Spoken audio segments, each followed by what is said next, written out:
Hey, how's it going, guys? This is Technical Tim here, and I think I'm live. Yeah, it looks like I'm live. Cool. So this is Technical Tim here, and I want to thank everyone who's been liking and subscribing liking my videos and subscribing to the channel. And I'd really appreciate if you gave this video a thumbs up or subscribe if you haven't already. And I'm just going to do a quick recap of UFC Raleigh, North Carolina, and it was pretty good card. I ended up doing I did all right. I try not to get too high on my highs though. Like my bets hit. I had Hill, and I wrote out Bevan Lewis, but I think I also had like a couple props that I didn't talk about in my live chat that I tipped out that hit, but it was like really small. So, but mixed up. I lost the week before, so glad to get a W, but it just is what it is. When you lose, you just have to stick to your process. So I'll just go through each fight. I'll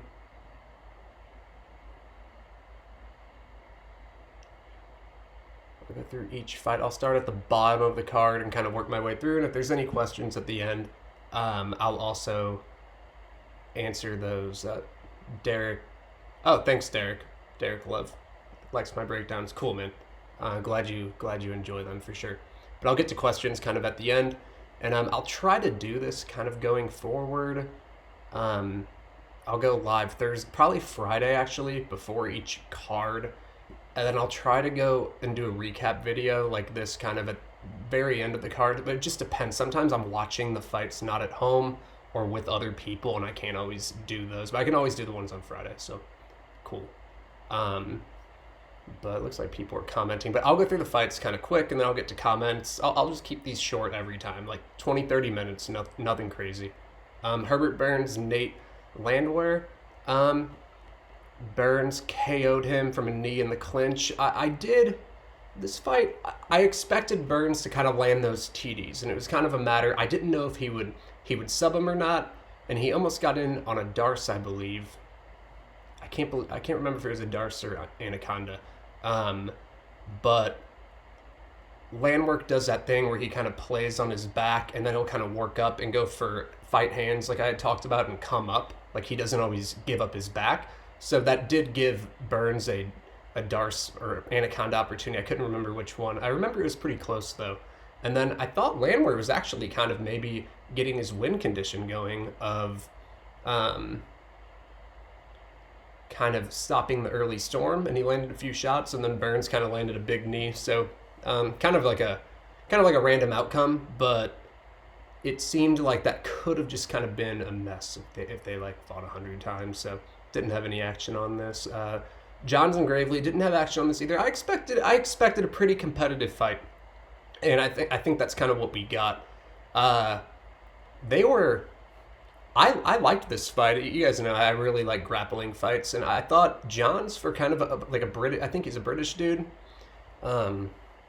He did well from the wrestling perspective. Like Gravely was a pretty good college wrestler, and Johns was right there with him, and he kept getting in on those doubles, picking him up, and where Johns had the advantage was the submission grappling. I feel like he was just putting Gravely in the more compromising positions, and then he got that body triangle, and that was kind of the end. But close fight until the finish. Good fight too. Hopefully I don't fucking choke on my smart water again like the first one I did. McMahon and Landsberg. I had easy to say in hindsight. I had a feeling McMahon was going to kind of... I knew she was going to land takedowns. It was kind of a matter of later on in the fight, if a stand-up happened, if Landsberg could kind of break McMahon. And I'm always about the round winner, and McMahon before this fight was pretty clearly the round winner. Like, I usually fade moments, and Landsberg kind of needed a moment to win here.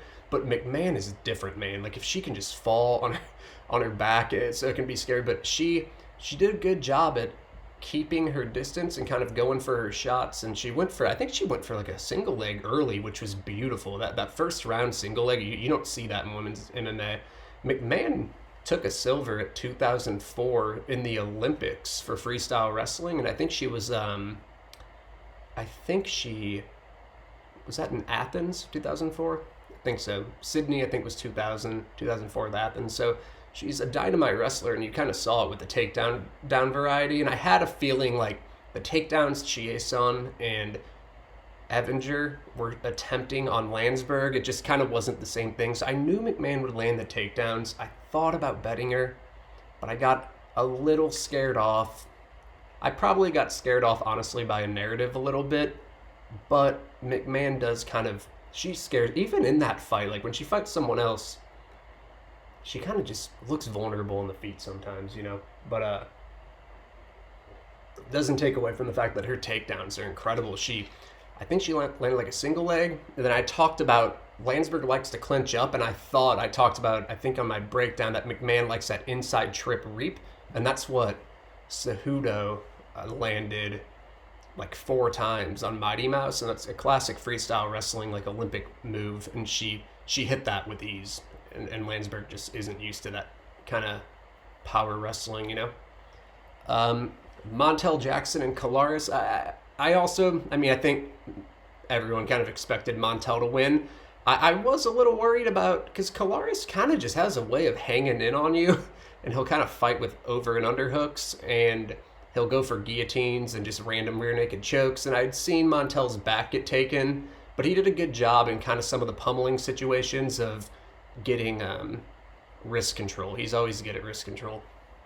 But I also think he set like some type of, I think he got the most takedowns in a single fight in bantamweight history. I think he got 11. So I'm not a DraftKings guy really. I pay attention to it, but I know he had to have killed it for DraftKings. If you know what he scored, comment on the chat. But yeah, Justine Kish and Pudilova. Don't have much to say about this. I kind of figured it would just be kind of your typical women's MMA striking fight, and I thought Kish won, and I thought it was a good decision.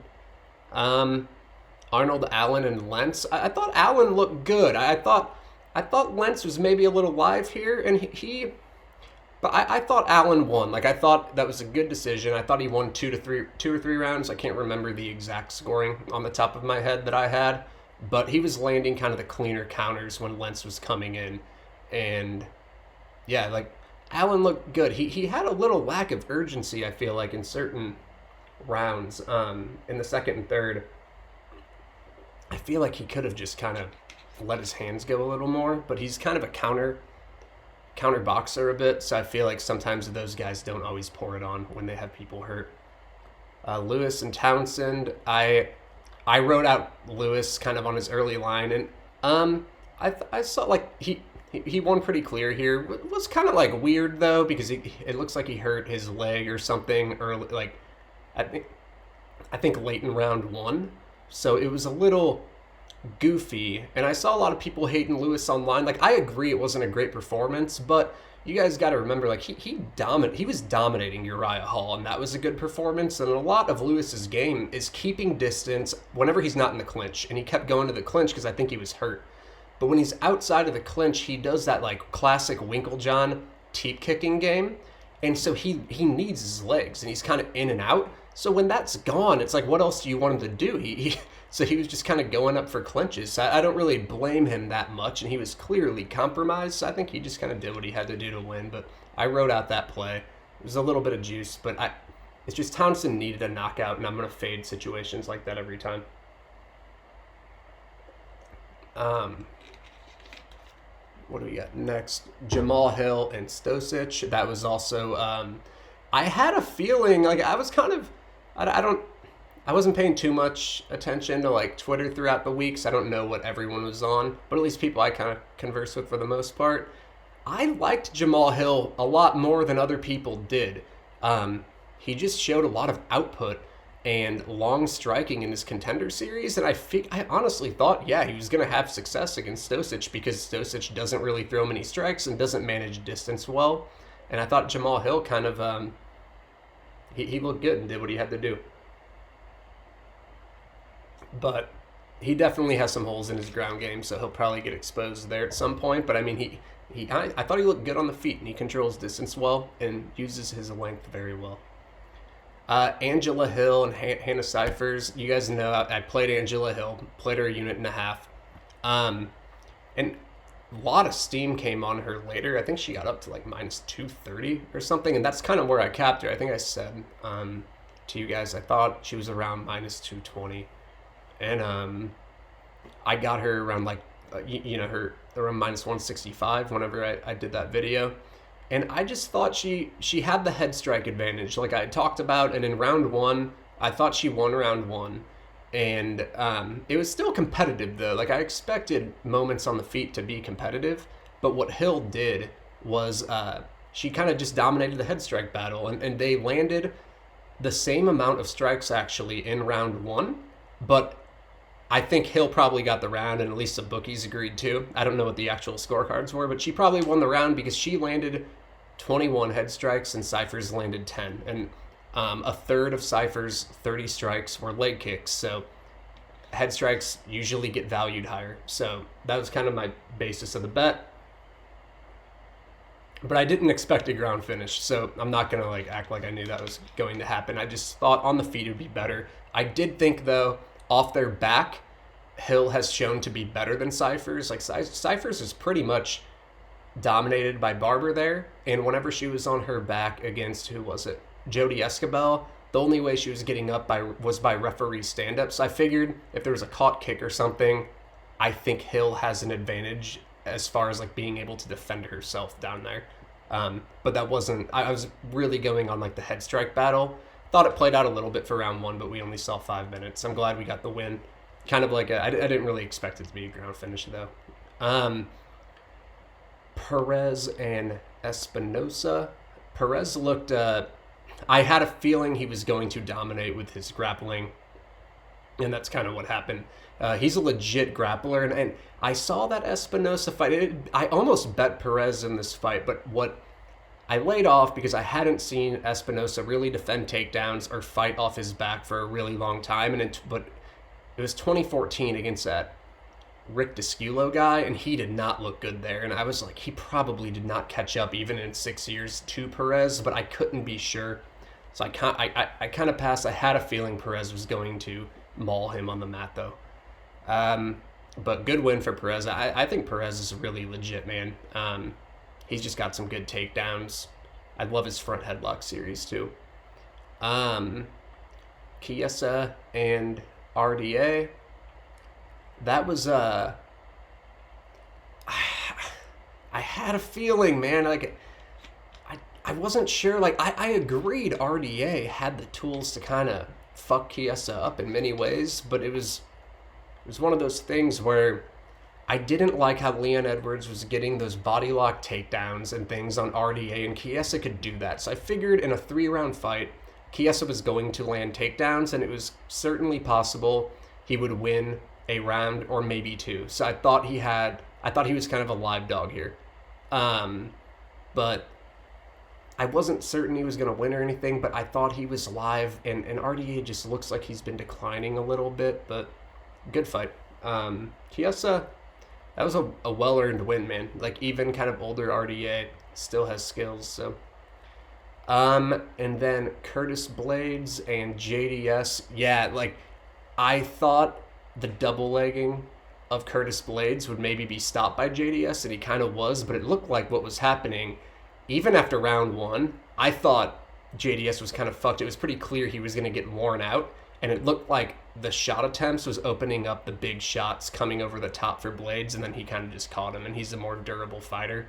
And so it ended up being kind of, just kind of like a youth thing, I feel, and an athleticism thing. So good for Blades. Like, at least he knew when those the takedowns weren't there, he was still coming up with strikes over the top, and he was probably planning on wearing JDS down. So good win for Blades, but so looking ahead, I think we have a break. Bellator's on right now, I think. But we have a break, and then we have the Jones card, and then we have a couple cards coming up. So I'll definitely do some preview videos next week. I'll do a podcast with Gugabe and probably do some type of live chat as well.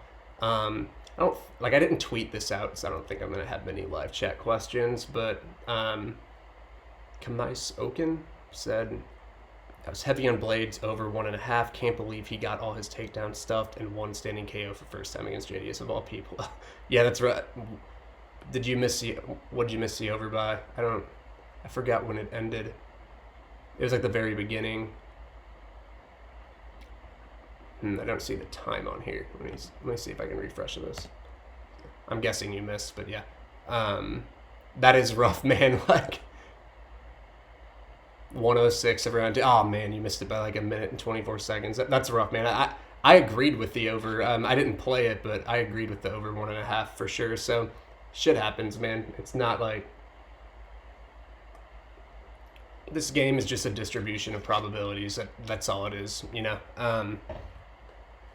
Like just like kind of looking at other fights on the card, other things could have went other ways. Like Daquan Townsend could have landed a big shot on Bevan Lewis, and it wouldn't have changed my thoughts on the bet. You know, you just have to kind of roll with the punches. It's just a game of stats. So, cool. Like I didn't tweet this out because I'm still trying to get the hang of this live chat, and I think I'm starting to, but it's way more nerve-wracking going live than doing a video, even though I'm doing the same thing. But you feel like you're fucking up when everyone's like watching you live, you know? But I have, what else was I going to say? If you guys have any fights you want broken down, let's see what that Jones card is.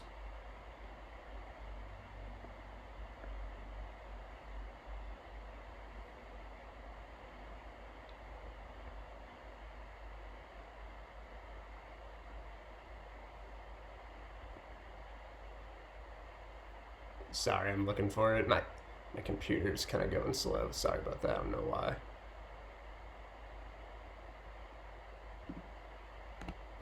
If you guys want any fights broken down, thanks, Kames. I appreciate that comment, Kames Oken. Sorry if I'm saying your name wrong, man.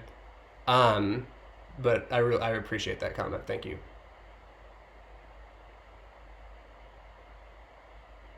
Yeah, if you want any of these fights broken down, let me know. I know Ige and Bektik is something people were texting me about. I taped that already. I don't see anything like huge. It's a pretty closely lined fight, and I'm not gonna have action on that one. But yeah, you got Ewell, Jonathan Martinez, Pilarte, Newson. And Jones race will be fun. It'll be interesting. I still have a theory. Like I feel like Jones is getting a little too much shit for that Thiago Santos performance. Like I'm kind of in the camp of Jones likes to be on the outside and use his teep kicks, and he's always able to do that and kind of control the distance with his teep kicks because he can land them where other people can't, and then he can kind of get his boxing going and other things.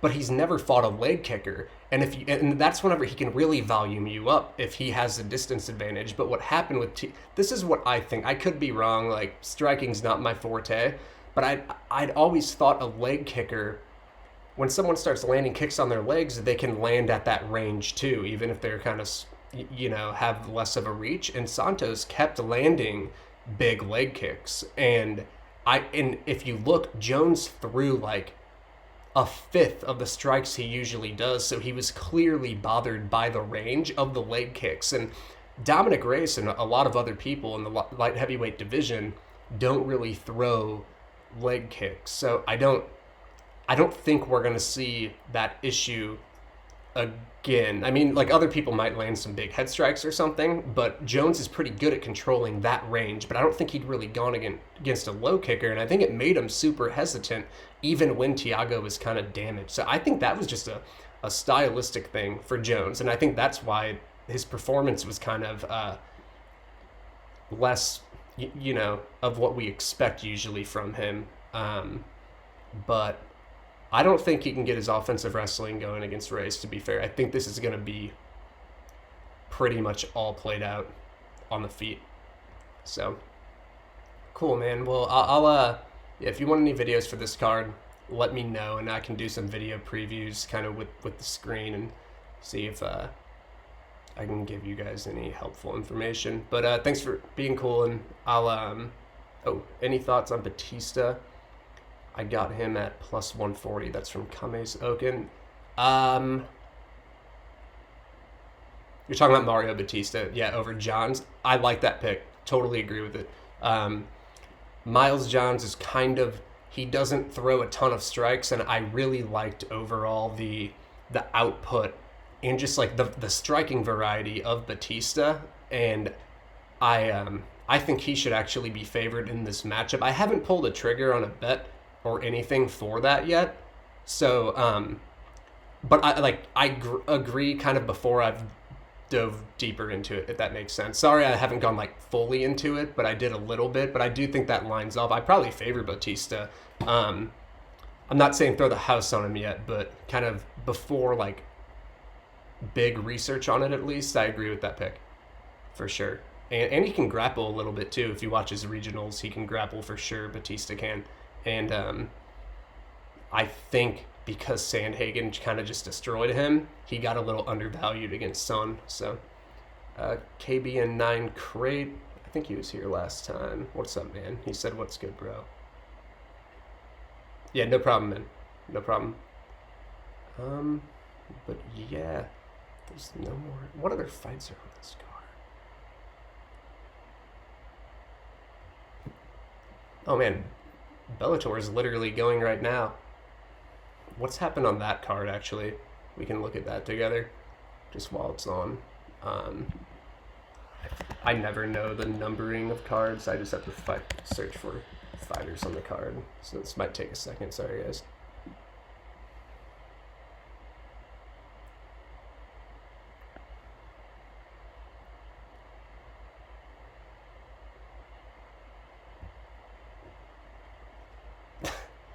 Sergio Pettis won. Yeah, I there's a lot of guys who I talk MMA with who don't really like. And I agree. He's better than Anthony. I'm not high on Anthony Pettis, if you follow me.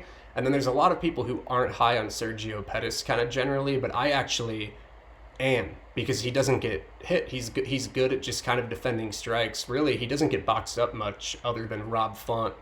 But Sergio Pettis, his striking stats are pretty good, and even though he doesn't land a ton of takedowns or offense himself, he's almost kind of like a Leon Edwards with his striking, where he still doesn't get hit a lot, so he kind of just wins, you know, and he can avoid a lot of shots, so.